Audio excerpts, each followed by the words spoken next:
Can you hear me all right? I brought my cheering section this morning. Hope they're cheering at the end and not jeering. My daughter Joyce back there from down at Littleton, and Jean and George of Fayetteville.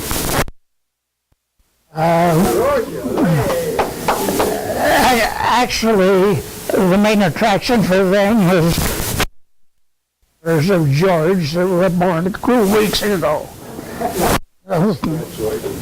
Thank you all for coming. I see the good Lord provided us with a day that was very similar to many days on the Berlin Airlift.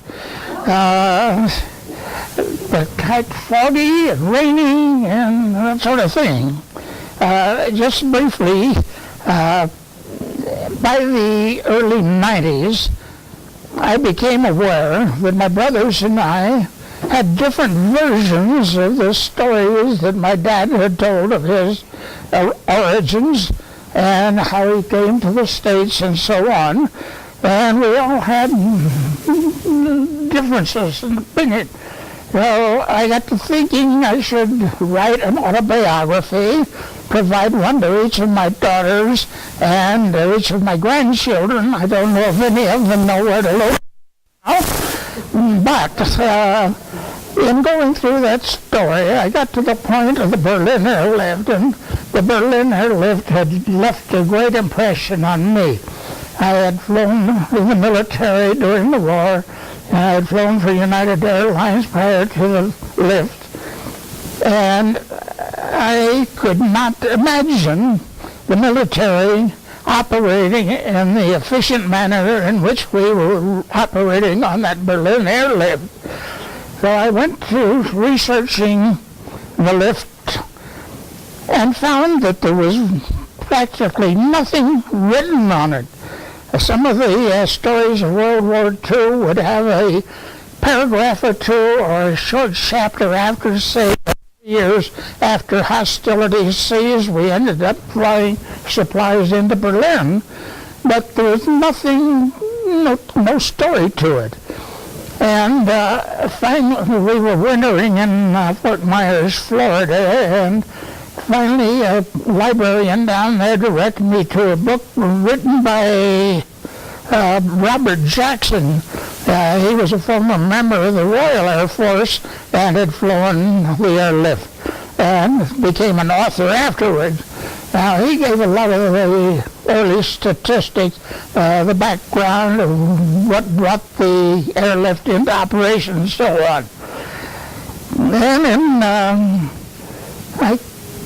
sometime there in the early 90s, I did give a little talk over at our church men's group one morning, and time went by. In 1997, in our RV park in Florida, I by chance met a couple that just came in, and I was attracted by the fact that as I rode by on bicycle, when they were setting up their trailer, an airplane flew over, an airliner. We were kind of under the traffic pattern there, and he dashed to his trailer, brought a pair of field glasses and looking at that airplane. And as I went down the street on the bicycle, is he checking decibels or something? What's his interest? So I turned around and went back, introduced myself. We got into a conversation. Well, he was very interested in flying. His father had been a pilot and had checked both he and his brother out. And his brother at that time was a United Airlines pilot. And anyway, in the course of our conversation, I mentioned that I had flown the Berlin Airlift. He says, hey, next year is the 50th anniversary of the lift. Why don't you work up a program and give it here in the park? Well, I went to work with what I could get out of Jackson's book and my own memories, and gave that first talk in that manner. Then, of course, on that 50th anniversary, every aviation magazine and many others had articles on the Berlin Airlift, and there were at least 2 different films on PBS relating to the airlift. So there was more information gathered there. Then we'll fast forward to 2010. One of the women in our church in Florida contacted me, and she said, hey, on January the 10th, there's going to be a book released by Richard Riehl about the Berlin Airlift. Well, I obtained one of those books shortly after it reached the bookshelves, and the title of it, Daring Young Men. And to quote Tom Brokaw, one of the noted authors who reviewed the book, Daring Young Men is a dazzling story of bravado, management genius, and the perilous circumstances of a first great showdown with Stalin's Russia. I loved every page. Now, I'm not here to give a book report, though I'm going to quote several things out of that book, and I hope I'll get your interest in reading it. I don't get any payments for recommending the book or anything, but I think it's a must-read. In addition to that, there's a book called German Boy. The German Boy was written by Wolfgang Samuel, and it took place, he was not quite 10 years old as the Russians were approaching Berlin, and he lived someplace east of Berlin, and some of the German soldiers that were fleeing west to keep away from the Russian armies had told his mother, get over in the western zone, get to the western zone. Well, she didn't want to leave without her parents, who lived in a village some place north, and so they went up there, and you know how stubborn Germans could be. They thought they'd live and let live, and so on. Finally, they had to give up in that respect and headed on west and got within 25 or 30 kilometers of the western zone when the Russians caught up to them. So that was he and his mother and younger sister were trapped there in the Russian zone for something over 2 years. His father and mother had split. His father was a captain in the German army, and at the end of the war he ended up in a prison camp for a couple of years. But as soon as he got out, he started devising ways to get his family over. There was no chance of a reconciliation, but he wanted to get them in the western zone. And so he smuggled them to the western zone, and they ended up in a displaced persons camp close to Fossberg, Germany. Fossberg is where I flew the lift from. Again, not a book review, but I recommend the reading of German Boy ahead of reading Daring Young Men, because it kind of sets the stage of what conditions were in those various zones of Germany. Enough for the introduction. The Berlin Airlift. In September 1944, Churchill and Roosevelt got together up in Canada, and they went over the circumstances of what brought the war about. The Germans were so restricted following World War I. They were in peonage, really, and it set the stage for a guy like Hitler to come along and try to tell them they were the super race and they should be ruling the world and not others. And instead of socking them for great reparations, they felt it was best to get the German economy back to self-sustaining as soon as possible.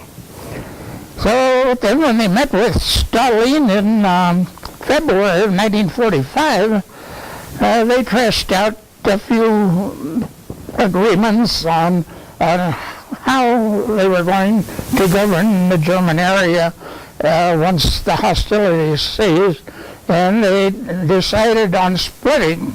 Of course, there were three Western allies, the United States, Britain, and France, and the Eastern ally was Russia. And Russia, of course, played a very important part in subduing the Germans. And so it was decided to divide Germany into two, approximately split into two equal sections. And the east half would be under the sponsorship or governance of Russia, while the western half would be divided between the United States, France, and Great Britain. And since the central government of Germany was in Berlin, which sat 110 miles within the eastern zone, it was decided they'd split that the same way. And they had the half, and the other three powers had the other half. In that agreement, the Russians, of course, did not agree on getting the Germans back on a self-sustaining basis. They were all for reparations, everything they could get out of the Germans. And of course they wanted to make everything in Western Europe communist. And so there were certain things they didn't agree on. But since Western Berlin had most of the manufacturing capability, it was agreed that the Russians would be allowed to take 10% of the surplus machinery from the Western zone. And they could get an additional 15% for providing food for the Western Berlin people.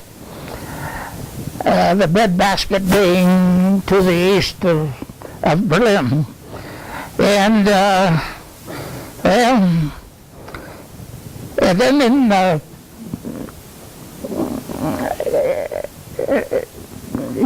can't say the name of the. In the meantime, Roosevelt passed away, and Truman and Churchill and Stalin met south of Berlin, and they came to a treaty there in which the Western Allies were going to be allowed rail, highway, and waterway access to Berlin, and 3 air corridors. We'll see the air corridors on the back of your sheet and on the screen later, but I don't want to do away with that picture yet. Well, the Russians went in, and they proceeded. Of course, our bombers had pretty well pulverized Berlin, but when the Russians came in, it seemed like they set about destroying everything that was left standing. And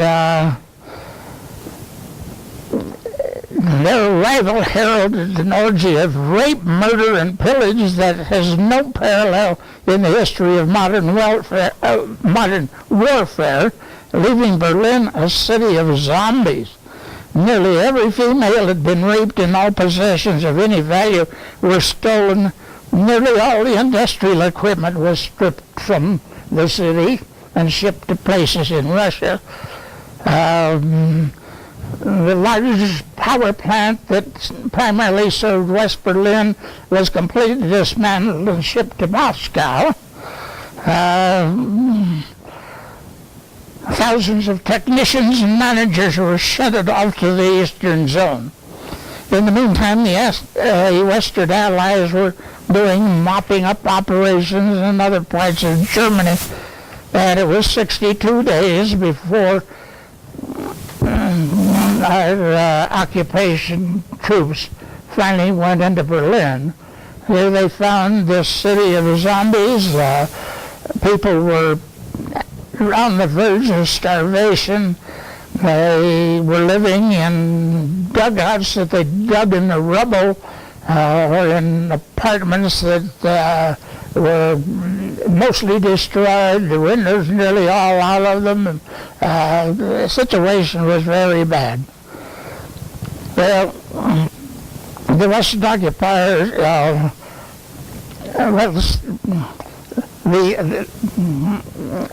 over the next 3 years, the Allied Control Council, the Control Council included Russia, the United States, found very little on which they could agree.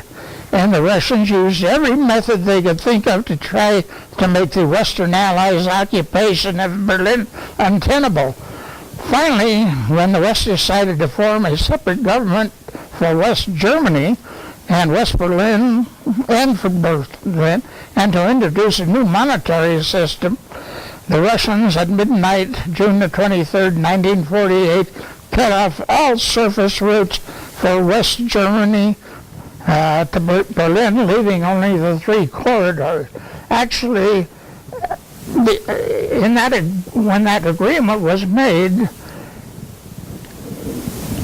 Germany had gotten the Russians to agree to join the war against Japan. And the only part of that agreement got written in the contract was the 3 corridors. That was the only thing that was written in, and the surface routes were not. So they closed off. The Western Allies had been flying in some supplies for the troops, but most supplies had been going in via, for a long time, 16 trains per day. But just recently, that had been up to 31 trains per day, and by highway and water routes. Now they were saddled with supplying their troops and the civilian population of West Berlin. We thought of trying to supply by air, and many people thought it was impossible. Truman's closest advisors were advising us not to upset the Russians. We'd be in another war, advising to pull out. The British said whether the United States joined them or not, they were going to give it a try. But they did want the United States to send 60 B-29s over to England, just as a threat to the Russians. Well, finally, on June the 28th of 1948, after having a meeting of his council, nearly all advising them to get out of Berlin while they could, we flatly said, we stay in Berlin, period. 2 days earlier, on June the 26th, Lieutenant Bill Lafferty, he had just flown 2 round trips to Berlin that day, got back to Rhine-Main Airport shortly before dark, looking forward to going to shower and nap. And as he crossed the ramp, he ran across a friend of his who happened to be the operations officer. And the operations said, "Bill, find a co-pilot and take that airplane over there to Berlin." "Oh, can't. It's not safe." The Russians had threatened to shoot any aircraft down that came down that corridor at night. It's not safe. And about that time, a booming voice in the background, "Lieutenant, get your backside of that airplane and take it to Berlin." Well, Bill rounded up a co-pilot. It happened that co-pilot had never been in to Tempelhof. And as they flew across there, they're thinking, well, when they get to Tempelhof, they'll go in that terminal. And I want to say a few words about that terminal when I finish this. They were going to go in that terminal and find some place in a quiet corner and get a nap. But when they got on the ground, they got orders that they were to return to Rhein, Maine as soon as the aircraft was unloaded. Well, okay. So now at that you only have 2.5, 3 hours of total darkness. So they're taxiing out now, and it's getting light. And the co-pilot sees these apartment buildings. Did we come in over that? Yep. Holy cow. Those apartment, now they stay in a 5-story apartment building, and some of the pilots swore that there were skid marks on the edge of that apartment building from the landing gear of the aircraft scraping as it went down. Okay, now they flew back, and as they crossed from the east zone into the west zone, they got another call. They were ordered to proceed an additional 25 miles beyond Rhein, Maine to Wiesbaden. And Bill says, but, and the answer was, no buts about it, you're ordered to go to Wiesbaden. So on to Wiesbaden they go, and as he gets off the airplane, there's a colonel there to meet them. "Congratulations, Lieutenant."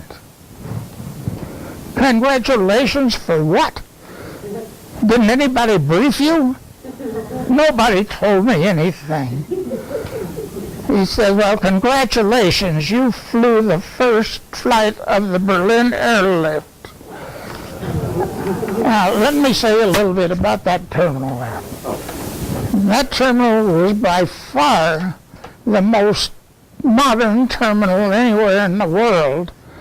There were 7 levels below ground, including a fighter factory and a full hospital, among other things.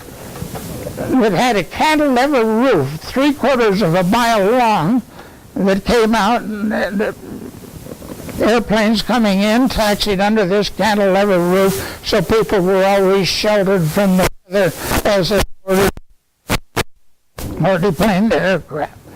It was a big attraction and a distraction for some of the early airlift pilots flew in there. And everybody was curious about that terminal, and you go in there and get lost. And so their flights would get delayed and so on. Well, anyway, as we entered that operation, there were just 48 old C-47s in West Germany and only 98 in all of Western Europe.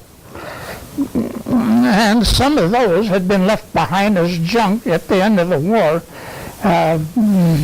scrapped. Well, they put some of these together, and some of them were best described as a bunch of parts flying in loose formation. These aircraft were capable of carrying a maximum of 3 tons, desperately securing the scattered aircraft as quickly as possible, and by flying around the clock, they were able to deliver 384 tons on day 3 of the airlift. The United States Air Force had 400 of the larger C-54s, which were capable of flying 10 tons, but only 2 of them were in Germany at the time. Most of them were out flying across the Pacific between coast in Japan, some to South America, some Central America, and so on. Pardon? These are C-47s. These are C-47. You can see them there. They're unloading supplies. And the chain of command over there, General Lucius Clay was commander of all the United States Armed Forces in Europe. And General Curtis LeMay was the commander of the U.S. Air Force in Europe. And there was a General Smith there, and he ended up being assigned as the first commander of the airlift operation. Now, he had no expertise in air transport. He was a fighter commander. And he was ordered to create an operation that would last 45 days. Even though he felt that 2 weeks would be more likely, it was thought that the so-called airlift was just a show to buy time for a negotiated agreement to end the blockade.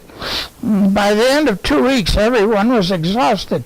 They were all trying to outdo one another. The pilots were racing each other, cutting each other out of the patterns in their dash to get in that terminal, and they kind of lost track of what they're doing to get there and get in the bull session and so on.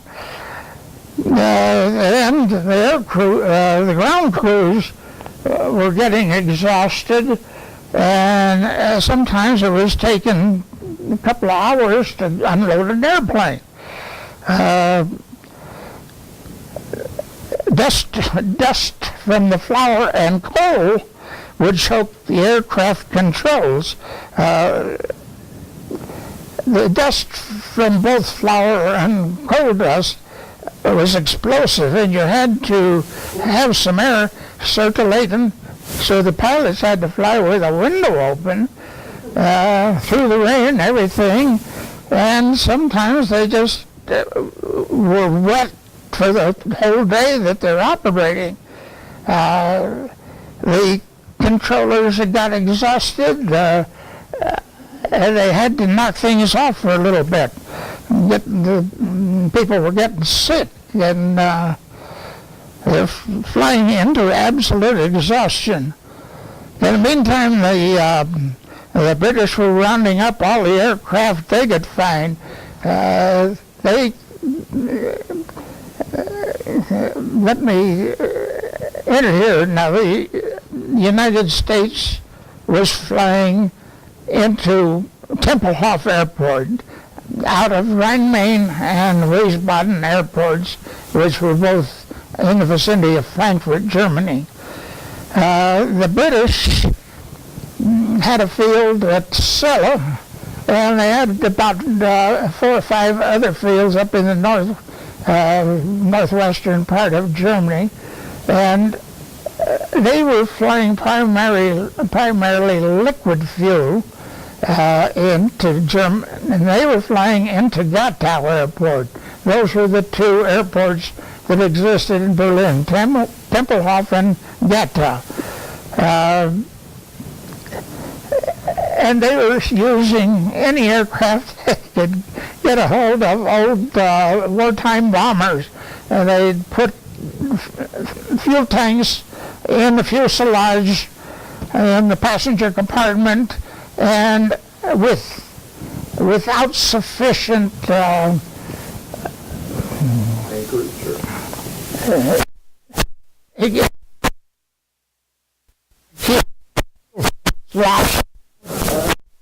little bit more on that later, because they were operating the same airport we were later.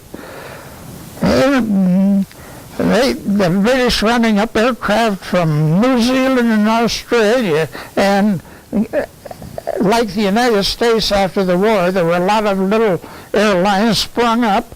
The British were hiring these people to come and fly the lift and so on.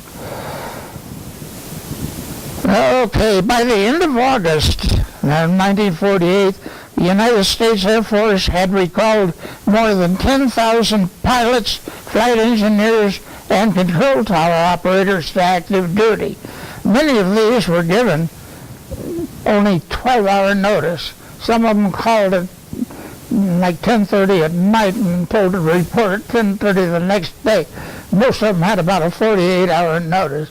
A good many of these were kids that had gotten out at the end of the war and gone to college, and they're just finishing college and ready to start their career, and they're ordered back to active duty. And in their efforts to do as much as possible to aid this operation, it became very much a cowboy operation. As I said, the pilots racing, cutting each other out, and so on. In Berlin, pilots would leave the aircraft, go into fabulous terminal for refreshments, and get into bull sessions, forget what they're doing.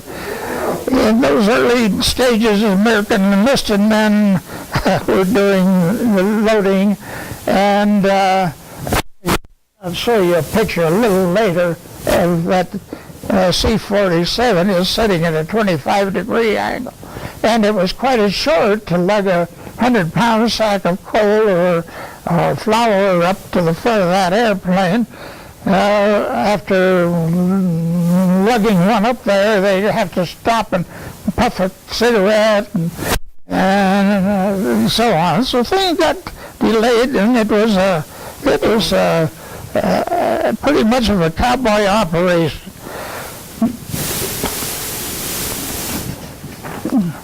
One of the early flights into Berlin, the pilot was a bit irked to find that instead of food for the starving people, he was hauling a load of wine for the French officers. Now, the French, wine is an important part of their diet. As they say, as potatoes, like Germans, and so on. It irked him a little bit. Anyway, the receiving officer found that the 3 bottles of wine were missing out of his consignment. So he was pulling a search of that airplane. Finally, the pilot told him if he didn't get off, he's going to take him back to the bottom with it. Well, the guy got off, and they flew back. And imagine that pilot's surprise when he got out of his seat. He found 3 bottles of the best French wine under his seat. Okay, as the C-54s were being integrated into the operation, the varied loads and airspeed capabilities became a scheduling problem. When you've got a truck loaded with 3.5 tons or something, but now you got a 10 tons. There's a bit of a scheduling problem. And the speeds, they're conflicting in their flight times, so on. Finally, General Smith had them form blocks of C-54s and then C-47s and so on. But it was determined really early that in order to make this thing work, they needed to make it as nearly an all C-54 outfit. Okay, the call went out for the C-54s for the operation. One group was based on Guam. It had 12 C-54s. They were having a big party. Guam was considered a permanent base, so most of the people who were stationed there had their families there. And it was just about midnight, and a sergeant came in with a message for the commanding officer. The commanding officer took it off the side and read it, came in and took the microphone from the band leader. Gentlemen, they got their attention. He says, we're going to Berlin. We leave in 2 hours. They were on the way in 2 hours. The officers' wives were pretty well cared for. Most of the officers' wives were power of attorney, so they could draw some money, but many of the enlisted wives were not, and they went through some real hard times. This was supposed to be a temporary assignment. Everybody expected that within 6 weeks they'd be back, but the airlift lasted 15 months. Well, okay, and then another group down at Mobile, Alabama. Now, they were flying mostly to South America and Central America. And Gail Halverson, how many of you have heard of Gail Halverson? Yeah, I see a couple of hands going up. He happened to hear an announcement on the public address system that all C-54 crews were to meet immediately. He had graduated from the C-54 to the C-74, which was equal to the airline DC-6. So he didn't really have to go, but he was curious. He went to the meeting, and the C-54 crews are leaving for Berlin in 2 hours. And they read off the list of those that were to go. Well, it happened that one of his very, very close friends was on that list, and that friend was in the air at the time coming from just given birth to twins, and her husband was scheduled to leave, being able to. Well, Gail called the wife and told her that her husband was on that list to go to Berlin. And she says, "Can you do anything about it?" Well, Gail was single. And he went and saw his CO to see if he could take the place of this friend of his.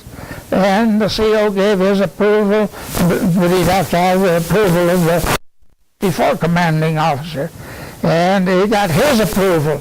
So Gail had a brand new red Chevrolet convertible. He hurriedly took it out and kind of hid it in a pine thicket short distance from the base, and came back, and he's bought aircraft as his friend actually came from Panama, and he said, time to wave goodbye. More about Gail Halverson later. By July 23rd, 80 C-47s and 52 C-54s were each flying 2 round trips a day, and with assorted British aircraft, they were flying 2,500 tons a day to Berlin. Now, from the start of the airlift, General Willie the Whip Turner, Vice Commander of the Military Air Transport Command and based in the District of Columbia, was chafing at the bit to take command of as a new challenge. He was a former commander of the hump operation between Burma and China, and was very critical of that cowboy operation he was hearing about. Finally, on July the 23rd, he was told, "Okay, Bill, it's yours." 6 days later, he arrived in Germany with a dozen hand-picked assistants, his female secretary. His wife was comatose with a brain tumor, and General Tunner was raising their 2 boys on his own. He was being a statistician. He already had plans formulated for a long-time operation, and with the thought in mind that if he could persuade the British to allow the use of 2 airfields, Celle and Fossberg, that were located in the British zone, the capacity of the operation could be greatly improved.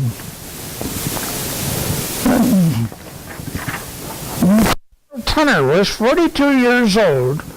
He He's handsome, arrogant, cantankerous, efficient to an almost inhuman point, and neither Clay nor LeMay were pleased at his assignment.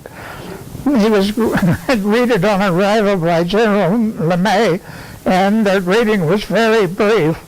LeMay says, "We'll expect results," and Tunner said, "You'll get them." And to show their disrespect for him, he was assigned quarters in a bombed-out hotel on the third floor walk up behind the toilets. And his 12 people were assigned worse. In the meantime, LeMay was living in a 102-room mansion that was handed down from the Henkel family, and von Ribbentrop had used as a headquarters during the war. Within 72 hours of his arrival, General Tunner had put out the order that the flight crews, and when they got to Berlin, were not to leave the immediate vicinity, the immediate proximity of their aircraft. Instead of having to go in the terminal and fill out a clearance for the return, check the weather, and grab a sandwich or something, the general arranged to have 3 vehicles meet each aircraft. And the first on the weather wafer, when you're flying in there from those bases in southern Germany, you came in the southern corridor, and you went out the center corridor, which could be considerably different as far as weather was concerned. So what you had coming in did not necessarily be what you're going to have on the way. So the general arranged the Jeep would come in with the weatherman, the guys get the briefing, operation, officer would come along on the Jeep, the guys sign the clearance, and then a small mobile pull up and with snacks for the guys. And the general requested the German Red Cross find the most beautiful women they could get to staff those mobile canteens. Now, as soon as you parked, this train of the 3 vehicles came up, so you had everything you needed right there. You didn't get lost in the fog between there and the terminal. Shortly after arrival, he arrived over there on the 29th of July. On the 8th of August, an old German gentleman came in with a jeweled gold watch. The Germans were all being very grateful for this operation. They were bringing in all sorts of gifts. And this had to be a very valuable watch. And we refused to accept it, but the gentleman wouldn't give up on it. So finally the general says, "Well, I'll take it and make a presentation to the pilot who has flown the most airlift missions to date." So this was arranged for the 13th, Friday the 13th of July, and the band had been arranged for, and a lot of the important people of Berlin were to be there at the terminal, and General Tunner was flying over to this presentation. Well, that happened to be a bad weather day, and he got over there, and the general's airplane, the same airplane he had when he was in Burma, was caught in the stack of airplanes being held. Let's see, I'm going to refer to a book.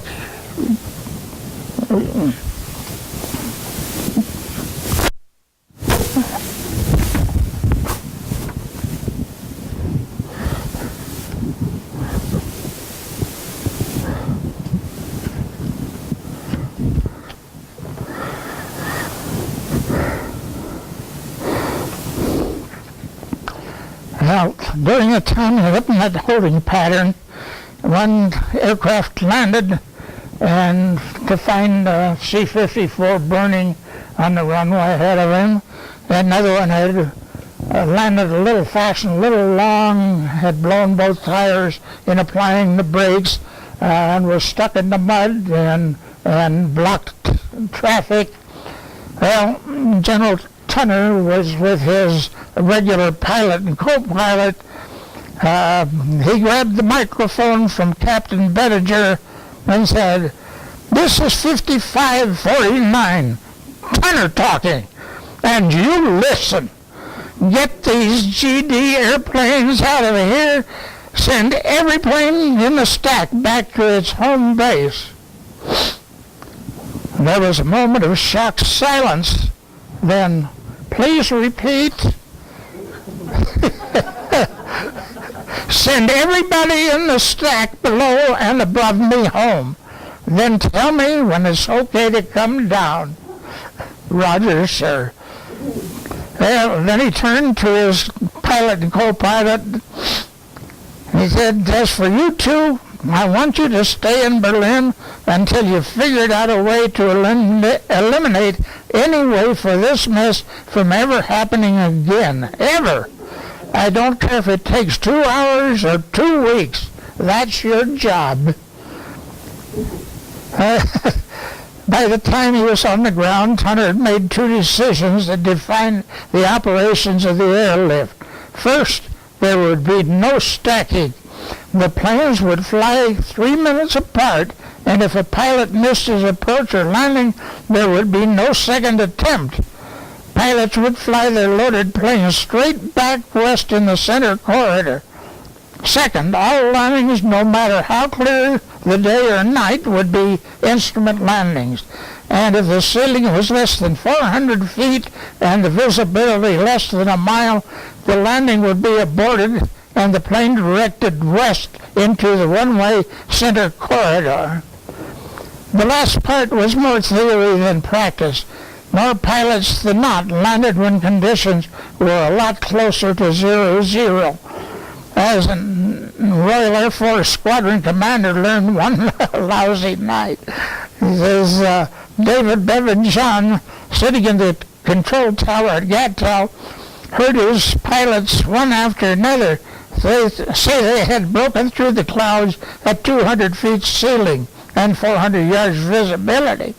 He could not even see the runway lights from his tower, and he called his men together. "You were lying, weren't you?" After some looking down silence, a lieutenant from New Zealand said, "We couldn't even see the bleeding runway."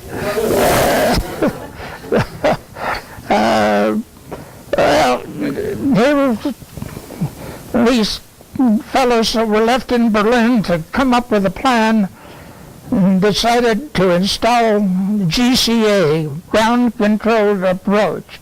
This is a radar approach. You've got a controller sitting in a mobile vehicle like a house trailer at the end of the runway, and he airplanes in. So when the airplanes flew over, when they got within a certain distance of Berlin, then they were vectored. They were taken over by a radar operator there, and eventually vectored over to join the final approach. And once they got on the final approach, they were turned over to GCA, and this controller told them what speed they should be flying, how much rate of descent they should have, what heading to hold, and then he kept rise all the way down. You might be drifting slightly to the left, correct 2 degrees right. You're going a little low, decrease your rate of descent, so on. Well, that at first the minimum started being 400 feet, but it wasn't long before this operation was the minimum for 200 feet. So by the time I was over there, it was 200 feet. We made every approach over Berlin, back at our home base, everything was done on a GCA approach. When we took off Fossburg, we would fly to a homing beacon that entered the North Corridor. And there, then we would take up the heading that would take us to Berlin and fly outbound using a needle off of this homing beacon for direction until we could pick up the homing station that served Berlin.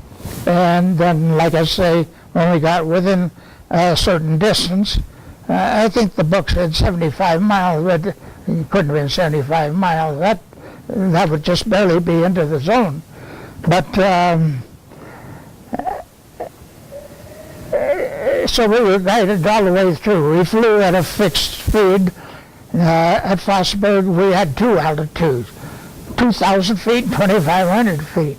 One aircraft would go up 2,500 feet, the next one 3 minutes later would be at 2,000 feet, 3 minutes later 2,500, and so on. And we flew that way going over, and the flew with fixed speed coming back. So, did you want to highlight corridors up here? So that one, so Fossburg was down south? Yeah, there's the, yeah, we used the north one going in, and of course everybody used the center one going back. And those people from Rhine, Main, and Wiesbaden went in on that southern corridor. Now, out of Fossburg, we had, they called it 40 minutes of the hour, 20. It was actually, we had 39 minutes of the hour. So with an airplane every 3 minutes, we would get 13 airplanes off an hour.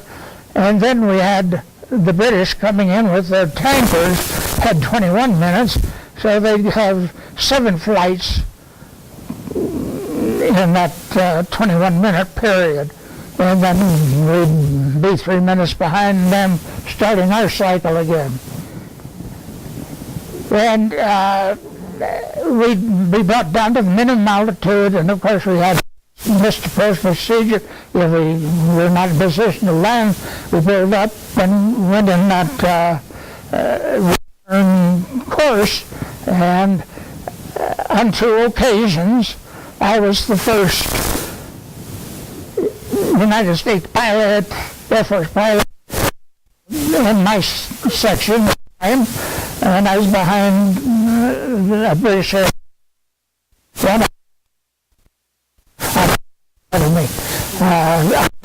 What took place with the other one. But they were flying these aircraft with these unbaffled or inadequately baffled fuel tanks.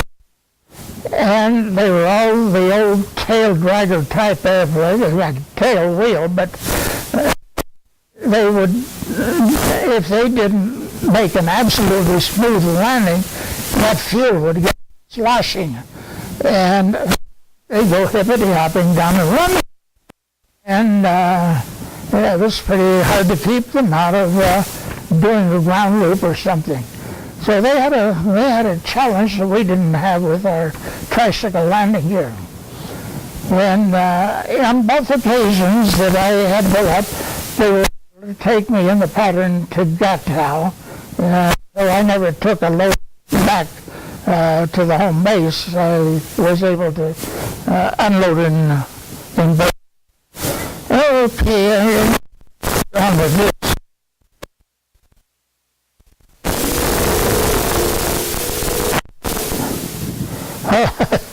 At the start of this GCA operation,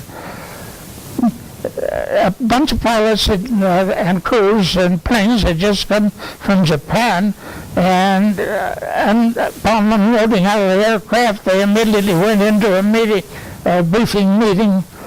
And during that briefing, the officer in charge asked if there was anybody in the group who had flown GCA.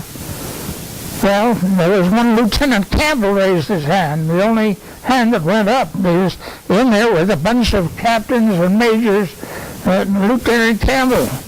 And the officer in charge, okay, you fly the first flight. There's the introduction to the GCA there. And he said, when?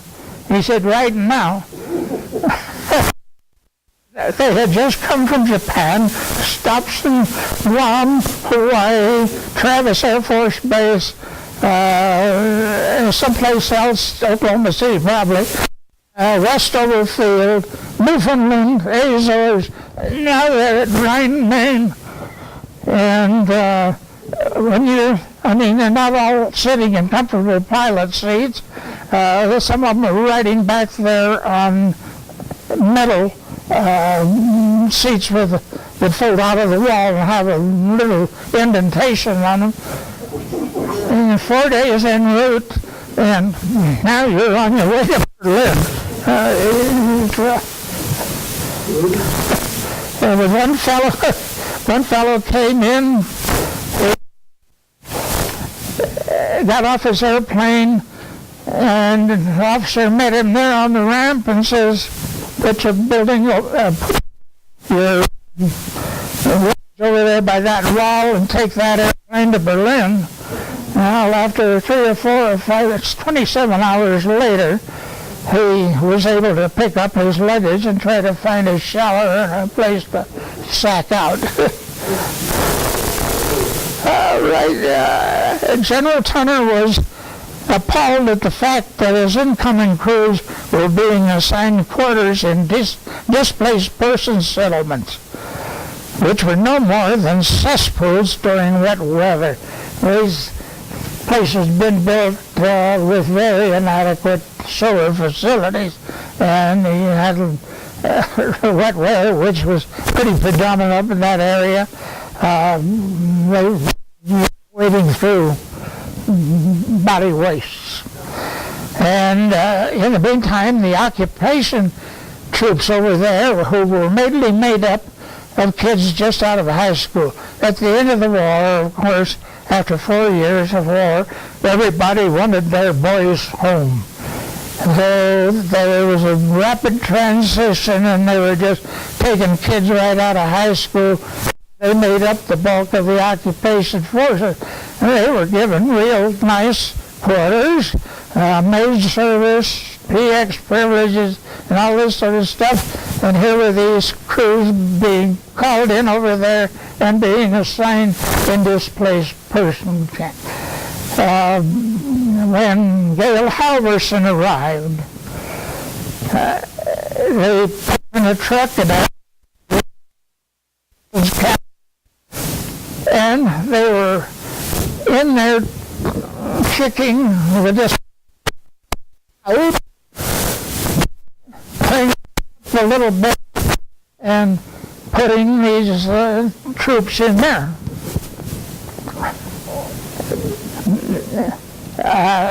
Yale, well, the stench was bad and everything. And he got looking around. He saw a barn down at the end of the area there. He went down and looked at the barn, and it had a loft in it.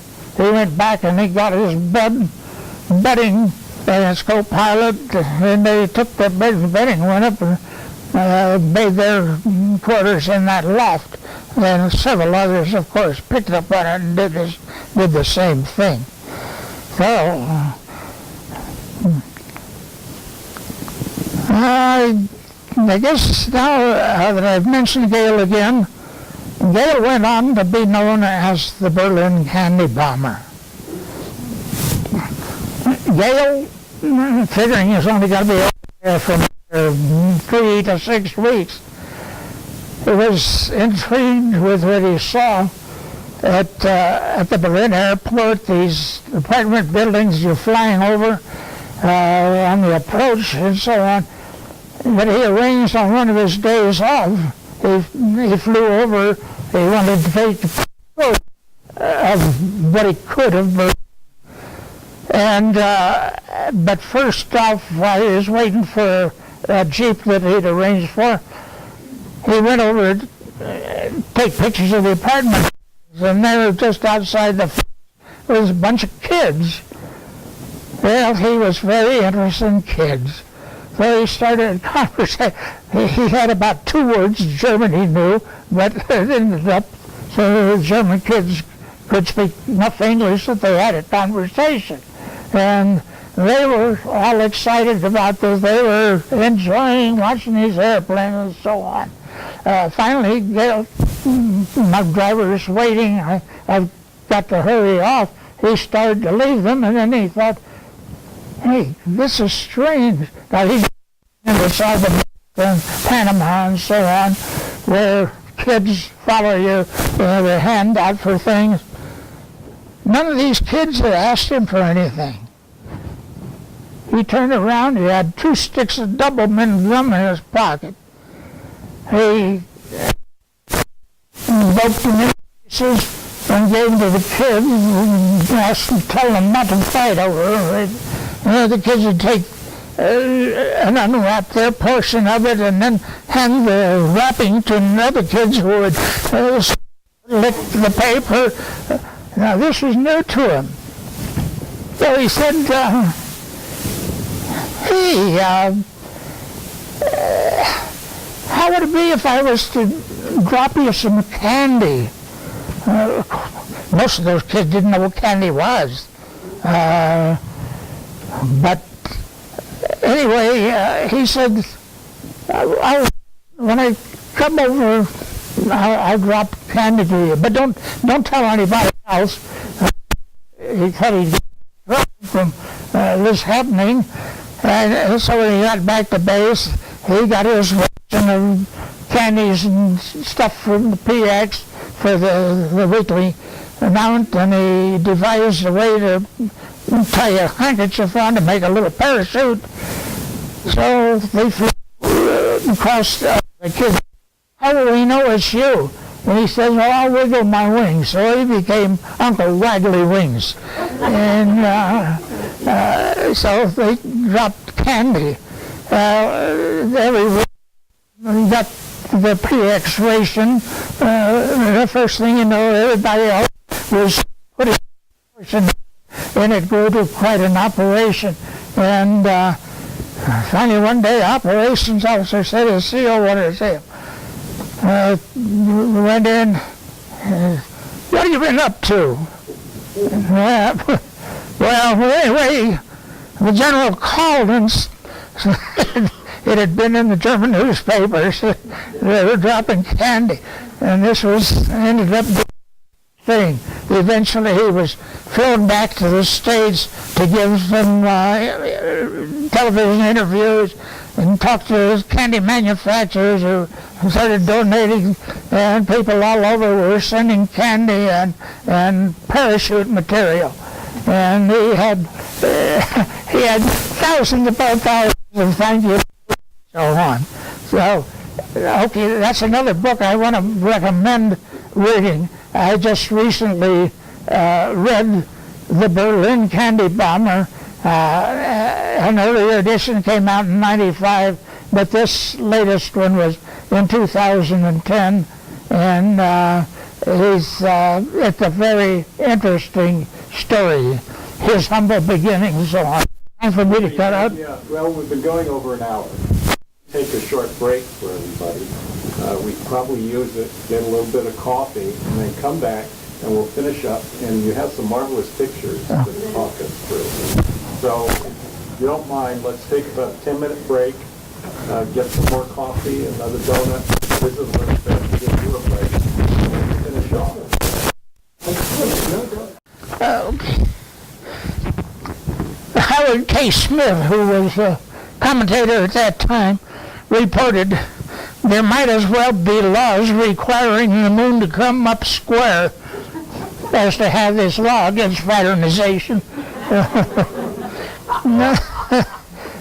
In one 24-hour period ending at noon, April the 16th, which was Easter Sunday of 1949, 12,941 tons were flown to Berlin.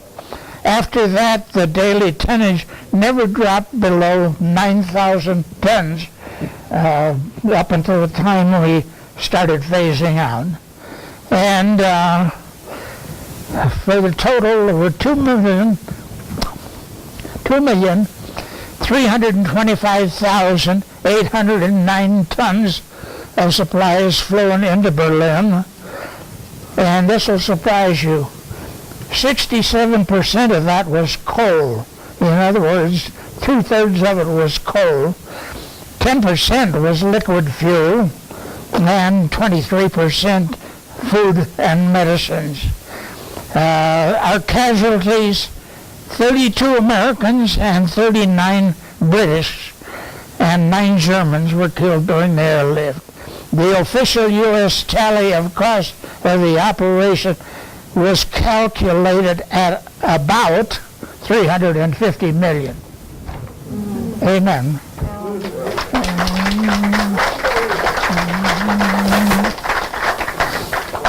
Edgar, do you have any idea how many Germans were living in Berlin at that time? Yes, about a little over 2 million. Nearly half the population was gone. At the end of the war, there were less than that because you had a lot of everybody, people who were in the service, were in detention camps following the war. And but by the time the airlift started, they were coming out of those camps and coming back in. But just slightly over half of the pre-war population. Father, how many round trips did you make in a shift, and how long were your shifts? Oh, I was. By the time I got there, and well before I got there, when they were doing all this and everything, it was just like this. And if we got done, first flights out on our shift, we could fly 3 rounds. If we came a little later, you could get 2 round trips. Now there were people that played that. They slept in, and so then they were only able to fly twice, so they got off early and went out and had their nightlife, and then they could sleep in the morning and do that.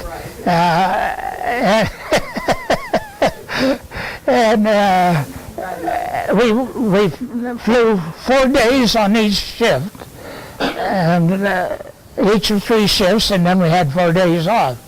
I happen to have a brother stationed down near Munich. He had his family over there, and so when I had 4 days off, I usually went down, spent time with them.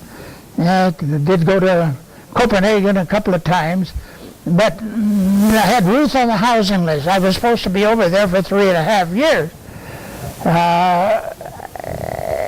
Of course, when they sent me over, I wasn't supposed to go on the airlift either. But there were 5 of us from United that were in that furlough mentioned in that flyer. We all met on that 28th of March.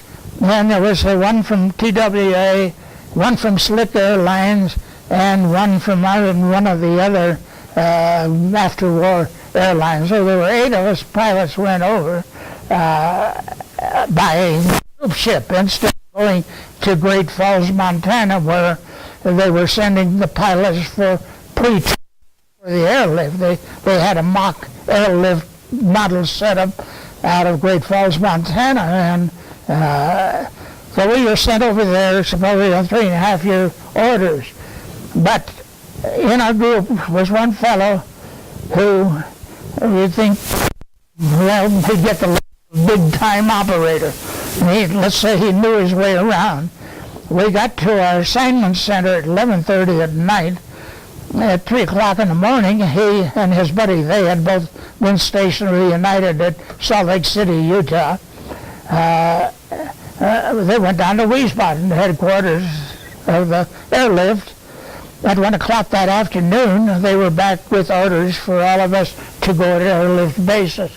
Once we got there, they had to assign us jobs on the airlift. And thankfully, my operations officer looked at my flight record right away, put me with a Czech pilot, and the military C-54 still had the old wartime radios and stuff in, so it took a